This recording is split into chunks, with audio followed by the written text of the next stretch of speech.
The modern vacuum cleaner is a wonderful contraption.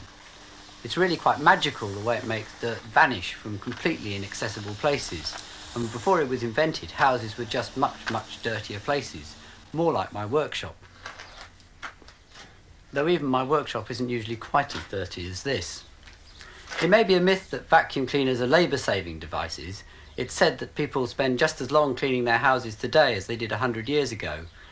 But these machines certainly have made houses cleaner. Well, in this programme, I hope to look at exactly how vacuum cleaners work and how they evolved. Without vacuum cleaners, the only way to clean carpets and upholstery was to take them outside and beat them. An activity that was traditionally performed just once a year, the spring clean.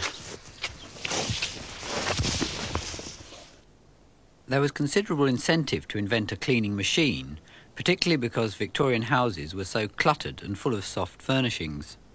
Numerous patents for sweeping and beating machines were taken out from the 1850s onwards, and some of these did include primitive suction devices.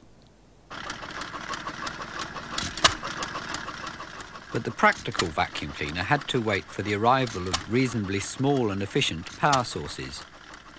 By 1900, the first internal combustion engines had appeared, and amongst other things, they were used to power compressors to generate compressed air.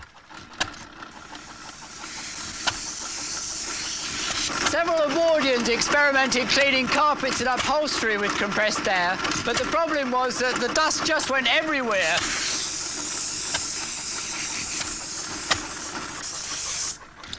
And then settled back down exactly where it had come from. A demonstration of this rather inadequate cleaning system on cleaning railway carriages in St Pancras Station in 1901 was witnessed by an engineer called Herbert Cecil Booth. Booth was a civil engineer who designed bridges and the enormous big wheels popular at the turn of the century. This one was put up in Blackpool in 1896. It seemed obvious to Booth that sucking the dirt into a container through a filter would be a more sensible idea. And he's very first left the hanky filthy and proved the principle to himself.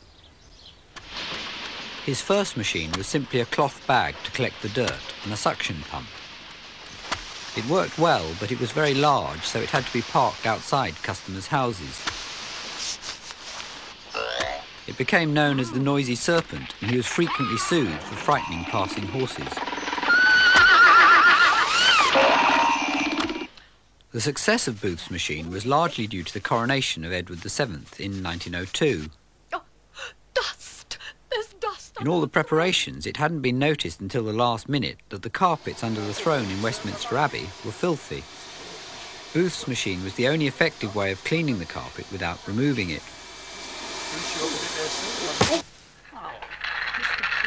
The king later heard of this and ordered a demonstration at Buckingham Palace, buying 2 machines.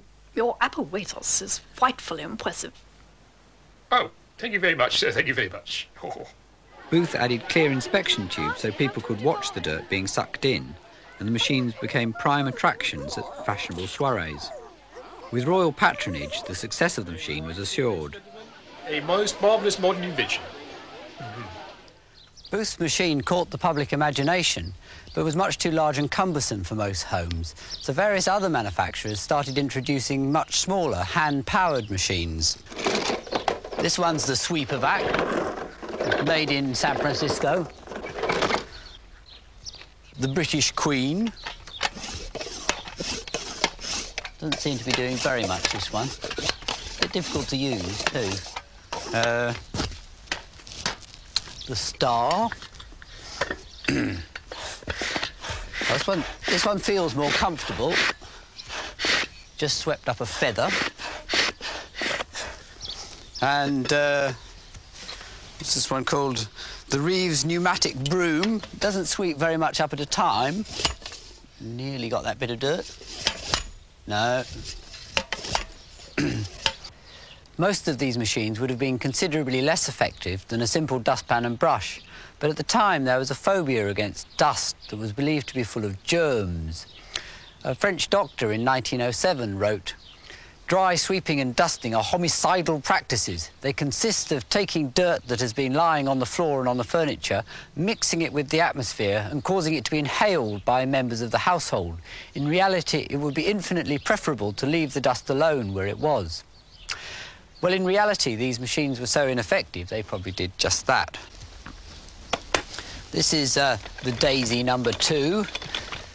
Nice action, nice crank and bellows, but I don't actually think it's getting anything off the carpet.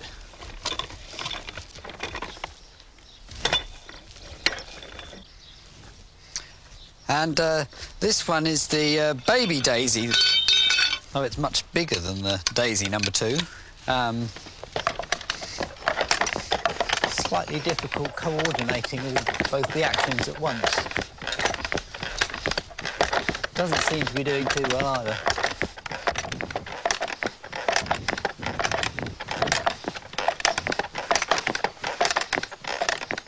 Meanwhile, in America, a caretaker called Spangler had patented a portable vacuum cleaner powered by an electric motor.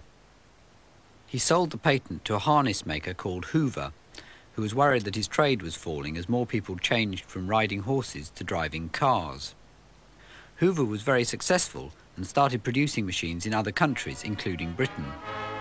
In the carpet, excavating through the pile, work the pick and coal the grit and digging deeper all the while. Oh my carpet, oh my carpet, oh my carpet, don't forget, with a Hoover, yes, a Hoover, we will beat the blighters yet. Oh my God, we will beat the blighters yet. The basic modern Hoover has really changed very little.